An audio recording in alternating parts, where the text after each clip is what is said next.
All right, we're back. I just got done reading some of the From Here to the Great Unknown, the Lisa Marie Presley memoir. And although I yawned through half of it, um, I'm gonna try to do some more reading for y'all because y'all been waiting.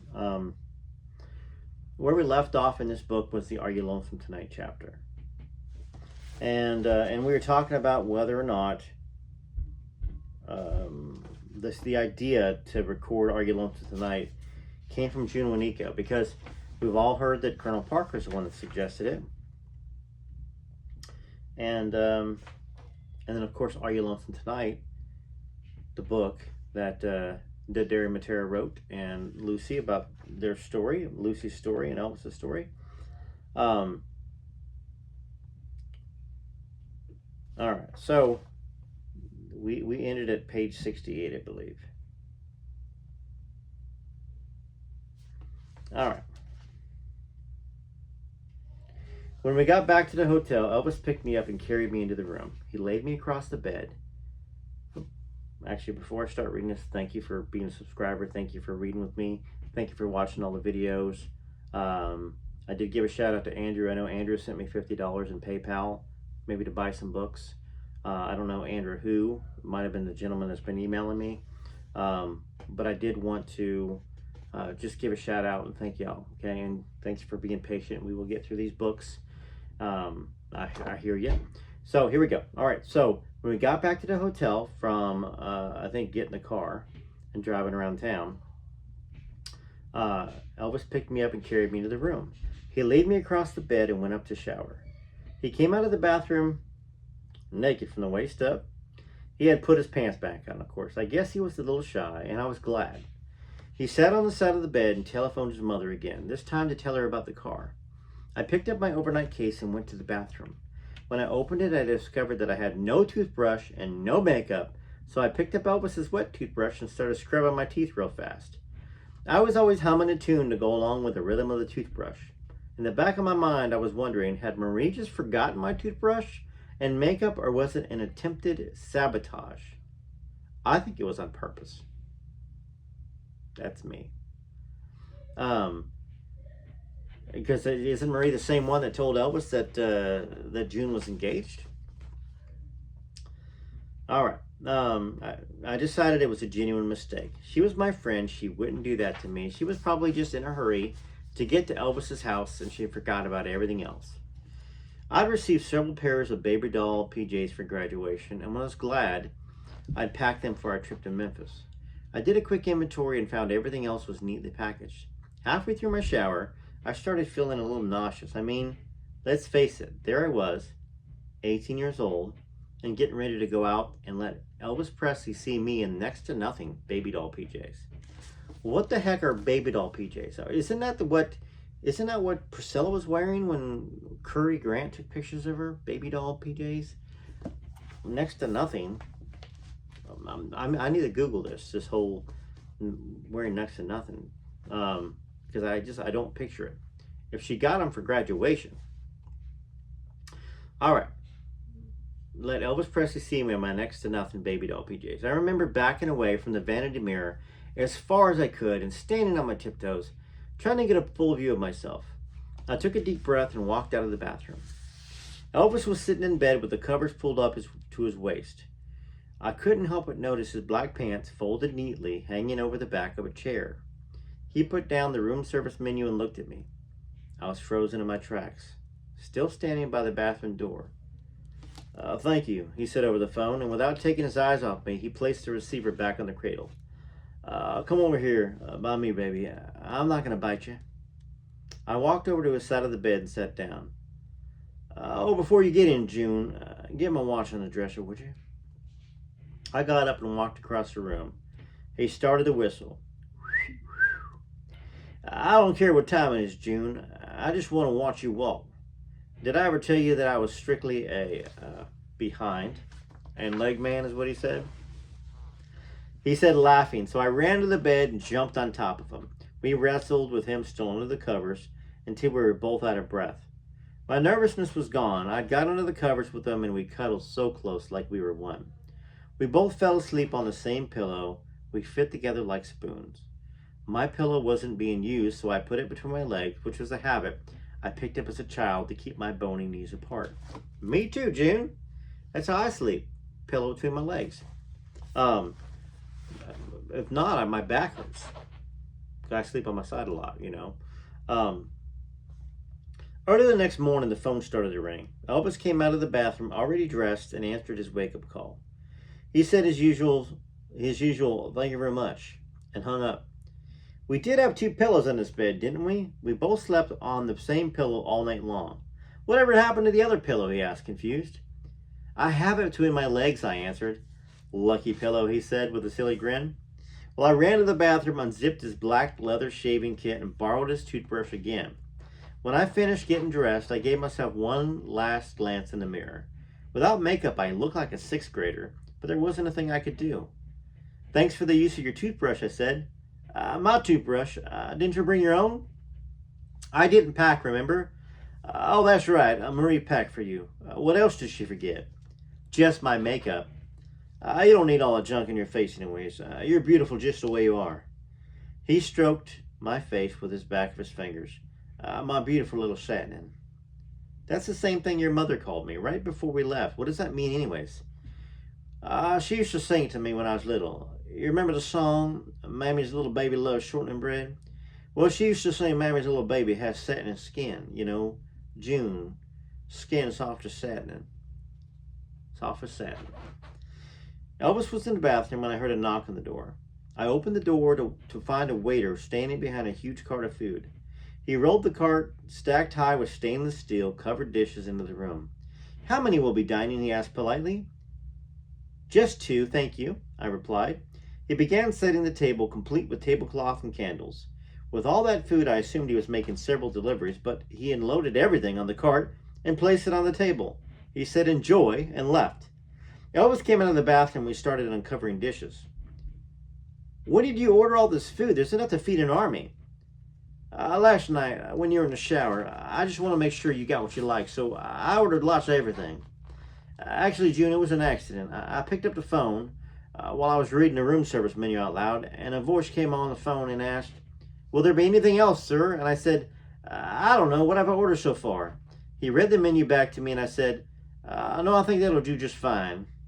We began to laugh and uncovered dishes and uncovered more dishes and laughed. We had white milk, chocolate milk, coffee, and orange juice, sausage, ham, bacon, well done but not burned, potato pancakes, as well as hash brown potatoes, eggs, both fried and scrambled, sliced tomatoes, cantaloupe, toast, biscuits, assorted jellies and marmalade, a tall stack of pancakes, hot maple syrup, and tons of butter. Elvis and I agreed that being in Houston was one of the most fun times we ever had. So, all that stuff, and I gotta say this, I have to say this in defense of all the people and all the critics that attacked Lucy. That in 1987, how could she remember details? Details, right down to the, something that happened 10 years before, or 11 years before in 76. Conversations they had. Or, let's just say, 30 years before, 20 years before. Here's June, and even further down the road, in 1996, 1997, remembering everything that was in the food dishes. Sausage, ham, bacon, not burned, orange juice, sausage, potato pancakes, hash brown potatoes, eggs, fried potatoes, sliced potatoes, cantaloupe, toast, biscuit, assorted, all this other stuff in there. Nobody would question it. So I think there's a bit of unfairness, and I get it. There's pictures of June, there's videos of June. I understand that part. Elvis had called the hotel garage earlier and requested that his Eldorado be brought to the front of the hotel with the top down. The doorman was standing next to the car waiting to hand Elvis the keys. Now, as we drove away, I turned to look back at the hotel. We were both a little sad because yesterday was gone. While Elvis was very busy driving through the heavy traffic, I was sitting over on the side of the car, watching him and wondering what he was thinking. When we reached the highway that would take us back across Texas and back into Tennessee, he looked back at the Houston skyline and smiled. It was fun, wasn't it, baby? Why are you so quiet, June? And why are you sitting over there? Come over here and sit next to me now. He said, his voice sounded a little sad. He patted the seat next to him, and I quickly slid over. Now, ain't that better? My witty bitty girl looks sad. What's on your mind, baby? I just wish we didn't have to go back. Not yet, anyways. Me too, baby. I wish I could make time stand still. That's the end of that chapter. Yeah, I wish we had more to read of these moments, and we're going to get more to read from June's perspective. That's what I think is so valuable about Are You Lonesome Tonight? I mean, it's not written as fiction. It's a woman saying this is what happened. Wasn't a woman that pursued, and I know I'm not mixing these two books up. June Wienico was golden. You know, I know that she had a lot of feelings for Elvis, and Elvis had feelings for her, and of course she got mad and she broke up with him at the train station and broke his heart because she felt like he broke her heart. And she got engaged and she got married, and it seems like she had a good life. So I'm not, but I do have to make comparisons because it's kind of the same time frame. If other books are written, and I think there are books out there, I think Dixie Locke has one, I need to read that too. We need to have as many as these stories out there. That's a great little story about them spending the night at the hotel in Houston and Elvis ordering all that food for room service as an accident, kind of. And I don't know whether it was an accident or not. He might have just been joking back around with her because he liked to eat. He liked to have a variety of stuff. But it's very sad that once the Memphis Mafia came into his life after the Army, there was very few of these moments. They were private moments with him and somebody else. That's when I say that's kind of a golden moment, a golden trip. They flew to Texas, to Houston, and then drove from Houston back to Tennessee, to Memphis. That's a good 9-hour trip, I think, maybe 10, from Houston all the way to Memphis. Maybe even further. And Elvis, of course, was used to driving back and forth and doing all this stuff and playing on the road. And he was the one that drove all the time, I think, or most of the time. Anyhow, thanks for taking this little journey. We'll do more reading. Chapter 8's coming up next. But like I said, I'd be remiss if I just didn't get a couple of things. I mean, yeah, I'm tired, I'm worn out. But I did read the I did read the From Here to the Great Unknown, and I thought, you know what? I'm here. There's the camera. Let's read a little bit more. And I'm sorry I messed up and said there was going to be music on that From Here to the Great Unknown at the end. But I'm loading. I don't have time to edit them. It's one of the things with my schedule right now. I'm going to do a comment video, and when I do the comment video, I will put some music on there, some of the Elvis tribute songs that I wrote. I've come to love.